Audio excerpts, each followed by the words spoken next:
बिस्मिल्लाहिर्रहमानिर्रहीम। अस्सलाम वालेकुम दोस्तों, उम्मीद है आप खैरियत से होंगे। दोस्तों, पीपल्स पार्टी का 2 दिन सीईसी का इजलास जारी रहा। उसके बाद बिलावल भुट्टो जरदारी साहब ने प्रेस कॉन्फ्रेंस की। कल एक खबर प्लांट की गई थी कि सीईसी के इजलास में बिलावल भुट्टो जरदारी ने वो जो भेजा गया था शो कॉज नोटिस, उसे फाड़ दिया और फेंक दिया है। वो खबर प्लांट की गई थी और आज प्रेस कॉन्फ्रेंस की गई बिलावल भुट्टो जरदारी साहब की जानिब से, जिसमें ऐलान किया गया कि वो पीडीएम से जुदाई इख्तियार कर रहे हैं। तलाक नहीं हुई, तलाक होना बाकी है। अभी सिर्फ पीपल्स पार्टी की पीडीएम से जुदाई हुई है। क्या मामला है, जो सीईसी की मीटिंग हुई उसमें क्या मामला तय हुए, क्या बातें हुई, और आजम नजीर तारड़ के हवाले से जो ये एतराज कर रही है पीपल्स पार्टी, थोड़ा सा शर्मिंदगी होनी चाहिए पीपल्स पार्टी को कि वो क्यों एतराज कर रही है, जो कि वो काफ लीग, कातिल लीग को जो है वो अपने साथ डिप्टी प्राइम मिनिस्टर बनाया हुआ था। बहुत अहम तफसीलात है। जहांगीर तरीन को पैगाम भिजवाया गया है नवाज शरीफ की जानिब से। क्या पैगाम है, सब बातें आप दोस्तों के सामने रखेंगे। जिन दोस्तों ने अभी तक हमारा यूट्यूब चैनल सब्सक्राइब नहीं किया, सब्सक्राइब करके बेल आइकन का बटन है उसको क्लिक कर लीजिए ताकि आप दोस्त बाखबर रहें। दोस्तों, पीडीएम जो है वो आपने जो अब सिंध गई थी मरियम नवाज साहिबा, तो उधर उन्होंने एक चीज़ कही थी, हाँ हाँ हाँ पीडीएम में लड़ाई हो गई। तो अब जो मुखालफीन है पीडीएम के, वो ये कहते हैं कि हाँ हाँ पीडीएम में लड़ाई हो गई। लेकिन यहाँ पे दिलचस्प बात यह है कि बिलावल भुट्टो जरदारी ने आज जो ऐलान किया वो ऐलान नहीं किया जो एएनपी कर चुकी थी। एएनपी ने बाकायदा ऐलान किया था कि वो अपनी राय जुदा कर रही है पीडीएम से। लेकिन आज बिलावल भुट्टो जरदारी ने जुदाई का ऐलान किया कि तमाम जो ओहदे हैं पीपल्स पार्टी के पास, उन ओहदों से वो मुस्ताफी हो रही है। बिलावल ने ये नहीं कहा कि हम पीडीएम से बाहर आ रहे हैं। अहम बात है, बहुत तवज्जो तलब बात है, इसको आप गौर कीजिए इस बात पे कि पीडीएम पे अभी भी पीपल्स पार्टी ने उम्मीदें वाबस्ता की हुई हैं, उम्मीद रखी हुई है। एक और अहम बात और दिलचस्प बात यह है कि जब से ये मामलात शुरू हुए थे पीडीएम के इख्तलाफात के, मौलाना फजल रहमान और नवाज शरीफ खामोश हैं। मौलाना और नवाज शरीफ ये सोच रहे थे कि पीडीएम आज के फैसले के बाद या आज वो जो ऐलान करेगी वो ये करेगी कि वो पीडीएम से बाहर आ रही है और पीडीएम में अब पीडीएम का हिस्सा नहीं रहेगी। लेकिन पीपल्स पार्टी ने ये ऐलान नहीं किया है। लेकिन जो सीईसी में डिस्कस हुई बातें, जो चीज़ें ज़ेरे गौर आई, वो बड़ी दिलचस्प है और बड़ी अनोखी हैं। पीपल्स पार्टी ने और आसिफ अली जरदारी और बिलावल साहब अपने जो सीईसी के मेंबरान थे उन्हें कन्विंस करते रहे कि ये जो डील वगैरह के मामलात हैं ये नून लीग कर रही है, हम नहीं कर रहे। अब दिलचस्प बात यह है कि अगर नून लीग डील कर रही है, लेकिन नज़र जो मामलात आ रहे हैं वो आ रहे हैं पीपल्स पार्टी के यूसुफ रजा गिलानी बलूचिस्तान अवामी पार्टी, जो कि हुकूमत का हिस्सा है, जो कि इस्टेब्लिशमेंट की बनाई हुई है, उनके वोट लेते हैं और अपोजिशन लीडर बन जाते हैं। यानी इल्ज़ाम नून लीग पे, लेकिन नज़र जो है वो आ रहा है कि पीपल्स पार्टी मामला तय कर रही है। पंजाब में तब्दीली के हवाले से सबसे ज़्यादा जो बेचैन हुई थी वो पीपल्स पार्टी हुई थी, आसिफ अली जरदारी हुए थे, क्योंकि मुक्तदर हल्के चाहते हैं कि उस्मान बुज़दार को हटाया जाए। लेकिन पीपल्स पार्टी को लगता है डील जो है वो नून लीग कर रही है, लेकिन नज़र आ रहा है पीपल्स पार्टी मामलात करते हुए। तो पीपल्स पार्टी ने सारा मलबा डालने की कोशिश की कि वो नून लीग जो है वो मामला तय कर रही है।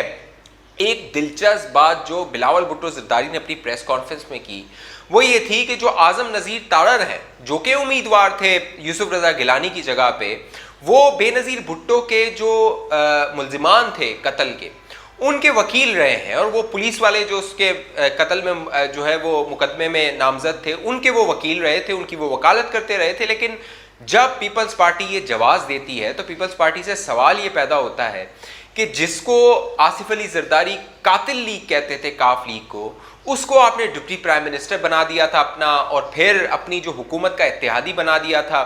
वो आपको प्यारे हो गए थे। बेनजीर भुट्टो ने जिस पर इल्ज़ाम लगाया था, जो चौधरी बरादरान थे, वो आपके इतने अजीज हो गए थे। लेकिन एतराज़ आजम नज़ीर तारड़ पे है। तो पीपल्स पार्टी की जो जवाब थे, जो प्रेस कॉन्फ्रेंस थी, वो ज़्यादातर जो है वो हीले बहाने थे, क्योंकि पीपल्स पार्टी चाहती थी और पीपल्स पार्टी को लगता है कि मामलात जो इस्टेब्लिशमेंट के, क्योंकि जो नैरेटिव बनाया है पूरा वो नवाज शरीफ ने बनाया है, जो पंजाब फार्मूला था वो फेल हो गया। जो पीपल्स पार्टी चाह रही थी वहाँ पे चौधरी बरादरान को वजारत आला में लाया जाए और अपना मामला तय किए जाएं।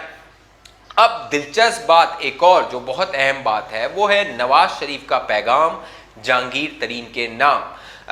बातें ये हो रही थी जब से जहांगीर तरीन साहब का मामलात सामने आए, इर्द गिर्द उनके अपने एमएनए और एमपीए उनका साथ दे रहे, एक बगावत है जो तहरीक इंसाफ में आ गई है।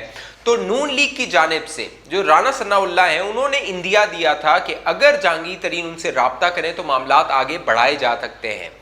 कुछ मेरे जराए बताते हैं नून लीग के अपने एमएनए और एमपीए जो थे पंजाब के, उन्होंने राना सनाउल्लाह को पैगाम भेजा था कि अच्छा मौका है, हम फ़ायदा उठा सकते हैं जहांगीर तरीन के जो तहरीक इंसाफ के इख्तलाफात हैं उनका। ये बात राना सनाउल्लाह ने लंदन भेजी नवाज शरीफ को, लेकिन नवाज शरीफ ने इनकार कर दिया।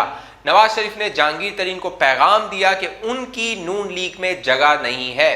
बहुत सारे ऐसे एमएनएस थे, बहुत सारे ऐसे एमपीएस थे, जब सेनेट के इंतखाबात हो रहे थे तो वो पैगामात भेज रहे थे नून लीग को। बाकायदा यूसुफ रजा गिलानी 12 के करीब एमएनए और एमपीए का पैगाम लेकर गए थे कि अगर वो जो है वो नून लीग मरीम नवाज उन्हें टिकट देती है, वादा करती है अगले इंतखाबात में, तो वो जो पीडीएम है उसका साथ देने को तैयार है, यूसुफ रजा गिलानी का साथ देने को तैयार है। लेकिन यहाँ पे दिलचस्प बात यह है कि लंदन से इस हवाले से मना हो गई। क्यों?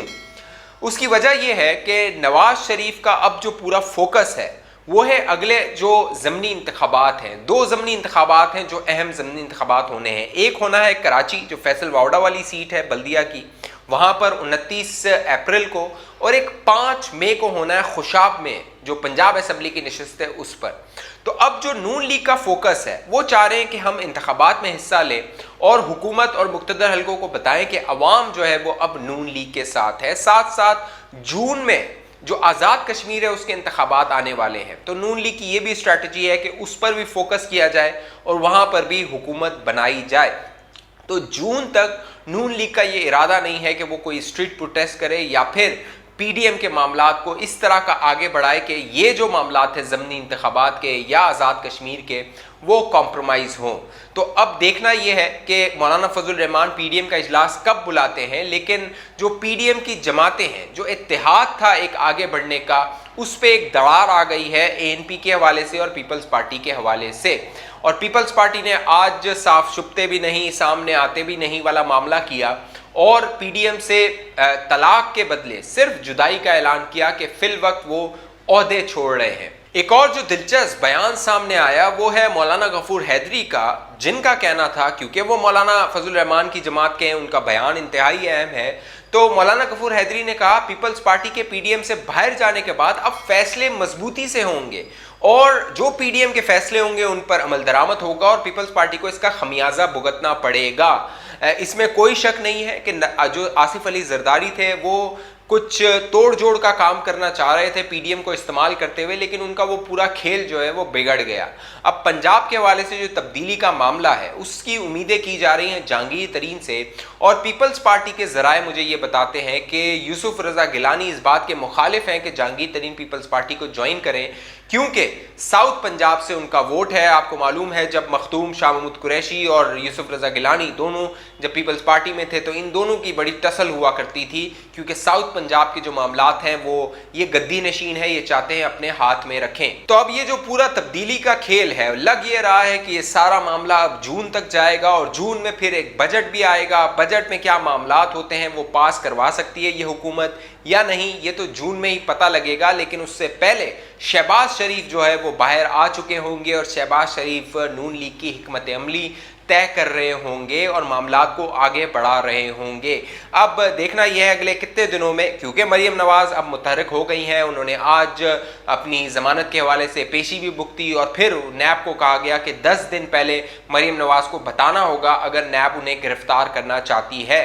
तो नवाज शरीफ साहब का अब जब बयान सामने आएगा, और बहुत मुमकिन है कि वो कोई ना कोई बयान ज़रूर दें अगले 1-2 हफ्तों में, लेकिन उस बयान में वो तमतराहत नहीं होगी, वो गरज बरस नहीं होगी, क्योंकि अब मामलात बैकडोर जो है वो सेटल डाउन किए जा रहे हैं, क्योंकि ये हुकूमत जो है वो एक लायबिलिटी बन गई है और नून लीग के ये हक में मामला जा रहा है कि ये हुकूमत अपनी मुद्दत पूरी करे, क्योंकि ये हुकूमत की परफॉर्मेंस इतनी बदतर है कि नून लीग अगले इंतखाबात में क्लीन स्वीप कर सकती है पूरे पाकिस्तान में अगर तहरीक इंसाफ की इसी तरह बदतर परफॉर्मेंस रही। इस हवाले से आप दोस्तों की क्या राय है नीचे कमेंट कीजिए। अभी तक आपने हमारा यूट्यूब चैनल सब्सक्राइब नहीं किया तो सब्सक्राइब करके बेल आइकन का बटन है उसको क्लिक कर लीजिए। मुझे इजाज़त दीजिए, अपना ख्याल रखिएगा। अगली वीडियो तक के लिए पाकिस्तान जिंदाबाद।